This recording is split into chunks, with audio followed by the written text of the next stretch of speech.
유튜브로 읽는 박정희 전기 7권 개방형 대전략 웨스트포인트와 푸른 숲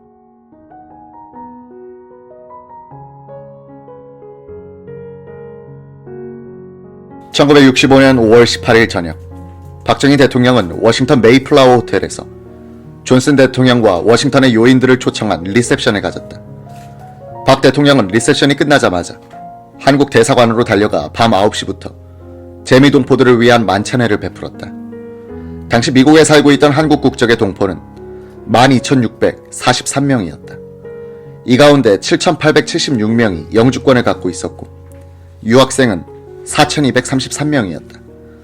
박 대통령은 만리 2역에서 고생하는 여러분들은 지금 내 조국, 내 집안에 되어가는 사정에 몹시 안타깝게 생각할 것입니다.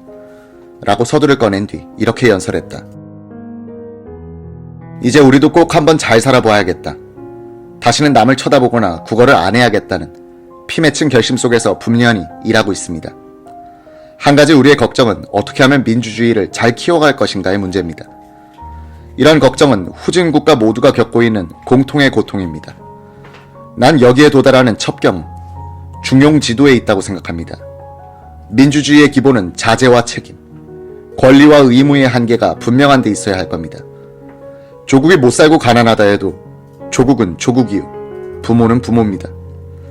역사가 우리에게 부여한 사명을 반드시 이룩해야만 우리의 후손에게 영광 있는 조국을 인계할 수 있을 겁니다. 5월 19일 박정희 대통령 일행은 백악관에서 험프리 부통령의 환송을 받은 뒤 앤드류 공군기지에서 특별기 편을 타고 뉴욕으로 떠났다. 뉴욕의 케네디 공항에 도착한 박 대통령 일행은 20여 대의 모터사이클이 경호하는 가운데 뉴욕 시내로 들어갔다.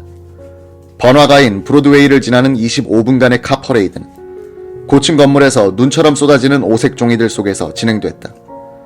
박 대통령은 잘 연출된 환영에 기분이 좋았다. 박 대통령 일행은 월도프 아스토리아 호텔에 들었다. 다음날 박 대통령은 뉴욕에서 열리고 있던 세계 박람회장을 둘러봤다. 한국관을 구경하면서 박 대통령은 골똘히 생각에 잠겼다. 이날 한미재단이 주최한 오찬에는 소설가 펄 벅 여사, 메가더 장군의 미망인, 순교자란 소설을 써서 유명해진 재미동포 리처드 김, 이승만 대통령 시절의 주미 한국대사 양유찬 같은 인사들이 참석했다. 양유찬은 퇴장하는 박 대통령을 붙들고 계속 이야기를 걸었다. 박 대통령이 내키지 않는 표정을 짓자 이우락 비서실장이 가운데 들어서 두 사람을 떼어놓았다. 이 실장은 주미 한국대사관의 무관으로 근무할 때 양 대사를 모신 적이 있었다. 한 기자가 양 대사가 모처럼 박 대통령과 이야기를 하겠다는데 그렇게까지 할 필요가 있습니까? 라고 따지듯이 묻자 이 실장은 눈치가 빠르긴 그런 일 없어요 라면서 웃었다. 5월 20일 유엔 본부를 방문하여 우탄트 총장을 면담한 박 대통령은 그 직후 한국의 유엔 가입이 실현되지 못하고 있는 부조리의 지속 상태는 유감스럽고 불행한 일이다 라는 성명을 발표했다. 박 대통령 일행은 유엔 총회장을 참관했다. 박정희는 소련 대표 자리를 가리키면서 저기서 후르시초프가 구두를 들고 책상을 쳤겠군 이라고 농담을 하더니 우리 대표 자리는 어디인가 라고 물었다. 안내자가 옵서버석을 가리키자 빨리 저 한복판으로 옮겨야 할 텐데 라고 했다. 박 대통령은 다음날 뉴욕에서 자동차로 약 2시간 거리에 있는 웨스트포인트의 육군사관학교를 미 공군 특별기를 타고 찾아갔다. 만주 군관학교, 일본 육사, 그리고 조선 경비사관학교 등 3국의 육사를 모두 졸업한 경력을 가진 박 대통령은 군사문화에 익숙한 체질 때문인지 이 방문을 아주 즐겼다. 의장대 사열을 받기 직전 이곳에 사는 것으로 보이는 동포 여성 한 사람이 박 대통령을 붙들고 감격에 겨워 눈물을 흘렸다. 박 대통령은 생도들을 앞에 두고 짤막한 연설을 했다.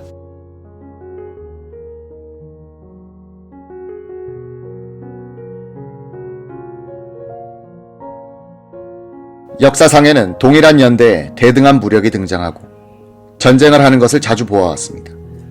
어느 쪽의 무력이 일시적으로 강대해지더라도 정의를 함께하지 아니한 무력은 끝내 처참하게 패망했습니다.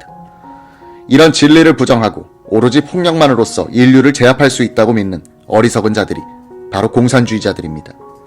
폭력은 스스로 부정할 수 있는 폭력도 내포하고 있는 겁니다. 본인은 이런 면에서도 본인과 한국 국민이 계속하고 있는 반공투쟁이 끝내 승리할 것이라는 자신을 가지는 겁니다. 생도 식당에서 생도들과 함께 한 식사가 끝나갈 무렵 학교 당국은 이곳을 방문하는 국가 원수에게만 주는 특권 하나를 박 대통령에게 드리겠다고 했다. 박 대통령은 오전에 운동장을 시찰하다가 20여 명의 사관 생도들이 벌로 특별 훈련을 받고 있는 것을 목격한 기억이 났다. 박 대통령은 벌을 받고 있는 한 생도에게 이것저것 물어보기도 했었다. 나는 나에게 부여된 특권으로 지금 교정에서 벌을 받고 있는 생도들을 모두 사면하는 바입니다. 생도들은 함성을 울리면서 식탁을 꽝꽝 소리나게 쳤다.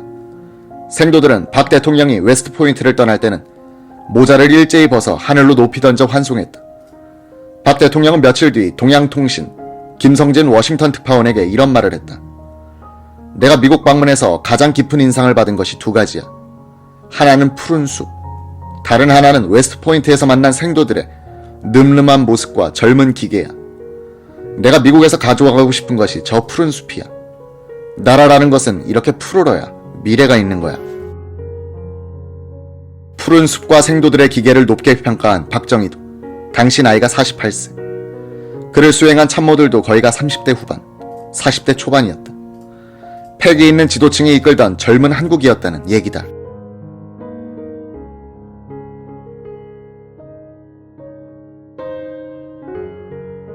웨스트포인트 육군사관학교 방문을 마친 박정희 대통령은 항공편으로 강철의 도시 피츠버그로 이동했다. 힐튼 호텔의 여장을 푼 대통령 일행은 걸프 석유 회사에서 마련한 만찬에 참석했다. 울산 정유공장과 진해 비료공장 건설에 투자한 걸프로서는 투자국의 국가 원수를 깍듯이 접대할 이유가 있었다. 다음날 아침 일찍 대통령 일행은 피츠버그의 존스 앤드 롤린 철강 회사를 방문했다.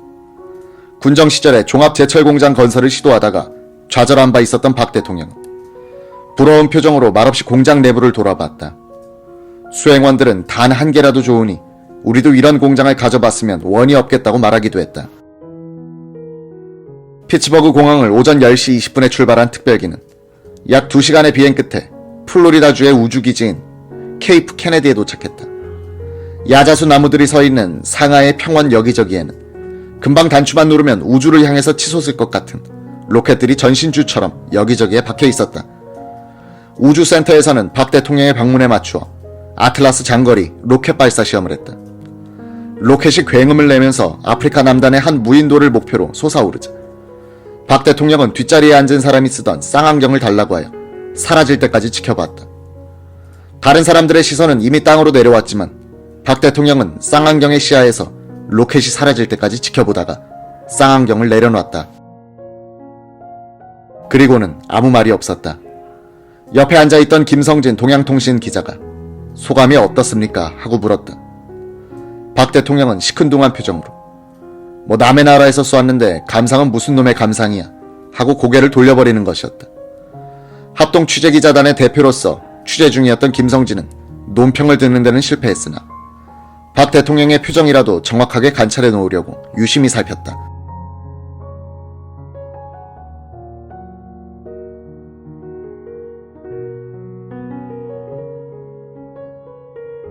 마치 좋은 장난감을 갖고 있는 옆집 아이를 시샘하는 어린아이의 표정이었습니다. 저는 거기서 아하, 이분은 보통 양반이 아니구나 하는 느낌을 받았습니다. 박 대통령은 뉴욕 시가지를 걸을 때도 골똘히 무엇을 생각하는 표정이었습니다. 이분은 자수성가한 사람답게 국가도 자주정신을 가져야 한다고 굳게 믿는 분이로구나. 미국에까지 와서도 국가 경영의 지표를 설정하려고 끊임없이 명상하는 분이로구나 하는 생각이 들었습니다. 로켓 발사 실험이 끝나고 일행이 버스에 오르자 기다리던 기자들이 홍종철 장관 뭐 발표 없어요 라고 소리쳤다. 홍종철 장관은 김성진 기자를 쳐다봤다. 김 기자는 글쎄 말이야, 내가 대변인이라면 우리 우방의 놀라운 과학기술의 발달이 인류에 도움이 되기를 바란다고 하면 안 될까 라고 했다. 같은 버스에 동승했던 이우락 비서실장이 1시간 뒤 대통령 소감이 나왔습니다 하고 돌린 논평은 김성진 기자가 버스 안에서 말한 내용과 흡사했다. 다음날은 일요일로 박정희 대통령 일행은 모처럼 자유로운 시간을 보낼 수 있었다. 케이프 케네디의 패트릭 공군기지에 숙소를 두고 있던 박 대통령은 이날 오전 수행 기자들을 불러 아침 식사를 함께 하면서 화기애애한 분위기 속에서 즉석 기자회견을 했다. 한 기자가 유경수 여사가 도처에서 격찬을 받았습니다 라고 하자 박 대통령은 싫지 않은 표정으로 나보다도 인기가 좋았단 말이요 라고 했다. 박 대통령 부부는 근처에 사는 교포들을 초청하여 환담했다. 가수 손시양도 끼어 있었고 박정희란 이름을 가진 여성이 미국인 남편 사이에서 낳은 아기를 안고 자신의 성명을 밝히는 바람에 웃음이 터졌다. 박 대통령은 오전에 시간이 남자 홍종철 공보부 장관을 보내 혼자서 기사를 정리하고 있던 김성진 기자를 자신의 방으로 불렀다. 김 기자, 심심한데 우리 드라이브나 합시다. 박 대통령은 전화기를 들더니 수행 경호관에게 지시를 했다. 자동차 나오라고 해. 깃발은 커버를 씌워라. 이건 공식 행사가 아니야. 잠시 후 세 사람은 리무진을 타고 바다가 넘실대는 남국풍의 해안을 달렸다. 운전석과 맞닿은 바로 뒷자리에는 김 기자, 홍 장관이 앉아 박 대통령과 마주보게도 했다. 박 대통령은 워싱턴 특파원 생활을 오래 한 김성진에게 미국의 외교 정책, 의회 사정, 언론 동향 등에 대해서 이것저것 물었고 김 기자는 방미 소감을 물었다. 다음날 박 대통령은 헤어지는 김 기자를 부르더니 물었다. 미스터 킴, 당신은 한국에 안 돌아오시오. 저도 임기가 있습니다. 언제 끝나나? 내년이면 저도 돌아가야 합니다. 돌아오면 나한테 연락하시오. 김성진은 박 대통령의 이 말을 그냥 하는 이야기로 이해했다. 다음에 귀국한 김성진은 정치부장 대리로 있으면서 동남아 취재를 했다. 그 기사가 나간 뒤 청와대로부터 들어오라는 연락이 왔다. 박 대통령은 김 기자를 보자마자 당신 언제 왔어? 라고 했다. 온 지 오래됩니다. 이 사람 연락하라고 그랬잖아. 김성진은 그런 걸 다 기억하고 있는 이런 양반 앞에서 허튼 소리 했다가는 큰일이 나겠구나 하고 생각했다고 한다.